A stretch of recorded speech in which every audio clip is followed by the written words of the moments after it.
साक्षात्कार हो जाएगा तो गुरुदेव के स्वरूप का भी साक्षात्कार हो जाएगा। महाराज जी, मंत्र का साक्षात का भावार्थ क्या है?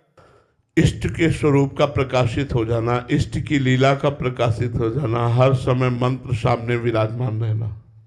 जपा नहीं जाता, फिर अजपा चलता है। हर समय मंत्र छाया रहता है। मंगलमय युगल सरकार का रूप, उनकी लीलाएं स्फुरित होती रहती हैं। तो गुरुदेव और कोई नहीं, युगल सरकार ही गुरुदेव बने बैठे हैं, ये अनुभव हो जाता है। मंत्र साक्षात्कार में संपूर्ण लीला प्रकाशित होने लगती है। खूब जप करो, लोक पर लोक सब बन जाएगा भैया। हम सबसे हाथ जोड़ के कहते हैं, हमारी बात मान लो, इधर उधर मन मत भटकाओ। जो तुम्हें नाम प्रिय लगे या जो गुरुदेव ने गुरु नाम दिया है उसको खूब जपो, उसी से मंगल हो जाएगा। नाम के सिवा कलयुग में कोई साधना सफल नहीं है। हर युग का अपना अपना प्रधान साधन पक्ष था। कृत्युगे ध्यायते विष्णु त्रेतायाम यजते मखई द्वापरे परिचर्यायाम कलौ तद्धर कीर्तनात्। सतयुग में ध्यान के द्वारा भगवान की प्राप्ति होती थी, त्रेता में यज्ञ के द्वारा, द्वापर में पूजा के द्वारा, कलयुग में नाम के द्वारा। अगर नाम निरंतर जपने का अभ्यास ले लो, सब ठीक हो जाएगा, सब ठीक हो जाएगा। देखो, हम लाख कोशिश करते लेकिन हमसे पाप कर्म नहीं रुकते। आप सब लोग देखो, लाख कोशिश करते हो, जानते हो ये पाप है, फिर भी कर बैठते हो।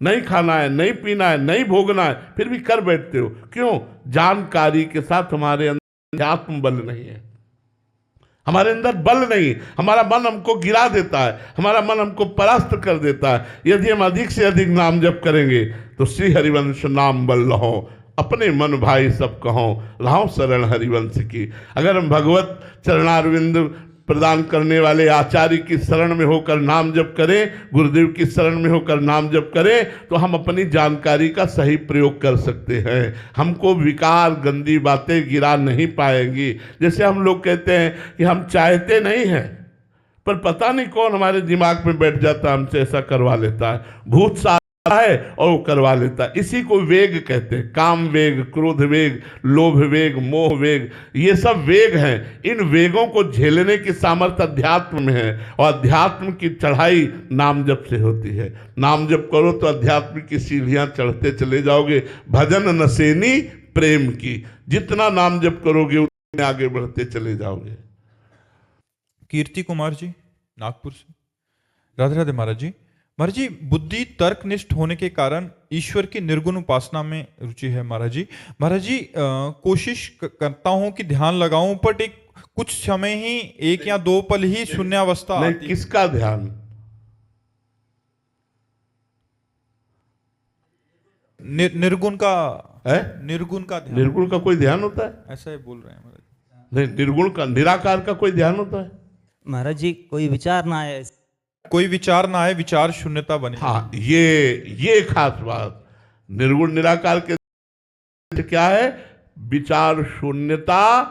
जैसे नींद में कोई भी बात स्फुरित नहीं होती, स्वप्नावस्था नहीं, गाढ़ नींद में, ऐसे जागृत में गाढ़ अवस्था हो, कोई भी स्फुरित न सत न असत, वो है ध्यान। पर भाई, आप कर रहे हो और हम करके तुम्हें बता रहे हैं। हमारी बात मानो ना। 20 साल निर्गुण उपासक रहे, 1-2 साल नहीं बचपन से इस मार्ग में करके देख लो। जब तक शरण नहीं होगे तब तक बात बनेगी नहीं। आप देख लो, अगर हमारी बात मानो, नाम जब करते हुए नाम का ध्यान करो। नाम निर्गुण भी है, नाम सगुण भी है। वो आपको अकाल पुरुष तक पहुंचा देगा, अरूप में स्थित कर देगा। हमारा स्वरूप अरूप ही है, ये हमारा रूप नहीं है। हमारा स्वरूप निर्गुण ही है, निराकार ही हमारा स्वरूप है। नाम के बिना नहीं पहुंच सकते।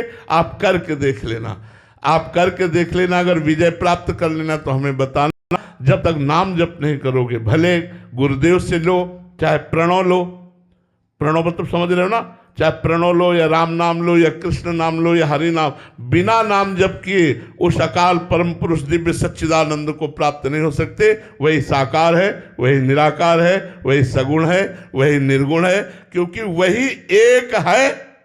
ये मानते हो ना, एक ही है, और हम फंसे आकार में। अब इन समस्त आकारों की विस्मृति करने की सामर्थ्य निरंतर हम में नहीं है। आप देख लो ना। तो हम क्या करें? कांटे से कांटा निकाल के दोनों को फेंक दें, कांटे से कांटा निकाल के दोनों को फेंक दें। पहले तो गुरुदेव के रूप का साकार आश्रय लो। गुरुदेव बनाया है? नहीं महाराज। अपने मन को अपनी, भगवान श्री कृष्ण सामने हैं और भीष्म पितामह जी कहते हैं, हे श्री कृष्ण, मैंने अपने जीवन में अपनी बुद्धि को कभी किसी का वरण करने नहीं दिया। आज इस कुमारी बुद्धि को आपके चरणों में ब्याह करते हैं, अपनी कुमारी बुद्धि को आपके चरणों में समर्पित करते हैं। तो करो ना, एक बार तो करके देख लो। मन बुद्धि मय्येव मनाधत्स्व मयि बुद्धिम निवेश है, तो निवशिष्य मय्येव अतुर्धम न स। ये मान ले यार, काहे को समय खराब कर रहे हो? नाम जप करो। महाराज जी आप ही में वो आप ही में गुरुदेव की भावना है महाराज। अरे हम तो, हमारी तरफ पढ़ोगे तो निराकार से फिर आकार में आ जाओगे क्योंकि जिसका चिंतन किया जाता है, जो रस होता है, देख लो, भाग लो, भाग लो। जब भाग करके थक जाना तब आ जाना, तो हम तुम्हें पकड़ा देंगे हाथ ऐसी जगह जहाँ निराकार का जो सार है वो आप समझ जाओगे। ये महाराज है? जी नाम दे दीजिए कोई। अब हम चिल्ला रहे हैं यार, इससे ज्यादा क्या? राधा राधा राधा राधा राधा। राधा जपो निराकार में स्थित हो जाओगे, राधा जपो साकार में स्थित हो जाओगे, राधा जपो कामनाओं की पूर्ति हो जाएगी, राधा जपो सब कुछ प्राप्त हो जाएगा। हम हाथ उठा के कहते हैं, बचपन से साधन में रहे हैं, टांग योग, सांख्य योग, कर्मयोग, भक्ति योग जैसा बना, गुरुजनों से वैसा जानकारी मिली, लेकिन सबके बाद अब हम सब भूल जाना चाहते हैं। केवल एक बात याद रखना चाहते हैं, राधा राधा राधा राधा। वही आपको दे रहे हैं, अगर आप ले पाओ तो ले लो। देख लो, डॉक्टर पीली दवा देता है या हरी दवा देता है, हमें जो भी देता है हम चुपचाप खा लेते हैं। यदि हम सद्गुरु रूपी वैद्य को ये डॉक्टर की तरह मानकर उनके द्वारा दिए हुए वचन रूपी दवा को हम खा लें तो हमारा कल्याण हो जाए, लेकिन हम क्यों में नहीं छोड़ पाते। डॉक्टर से नहीं करेंगे, लेकिन भवरोग की निवृत्ति कराने वाले संत सद्गुरुदेव से जरूर देंगे। हम आपसे सच्ची कहते हैं, नाम जप करो, देख लो आपका कल्याण हो जाएगा, आपको निराकार का बोध हो जाएगा, आपको साकार का साक्षात्कार हो जाएगा, जो चाहो वो हो जाएगा। पर नाम जप करने से होगा। नाम जप नहीं करोगे तो माना आपके प्रबल अभ्यास के कारण मिनट 2 मिनट आप शून्याकार वृत्ति की तरफ बढ़ेंगे, लेकिन फिर वही मन चंचल हो जाएगा, प्रपंच में फंसा देगा, क्योंकि उसको आश्रय नहीं मिला। भले प्रणव जपो, भले प्रणव जपो, लेकिन उसको आश्रय आधार चाहिए। समस्त आधारों का त्याग कर देना ही उसकी उपासना है। समस्त चिंतन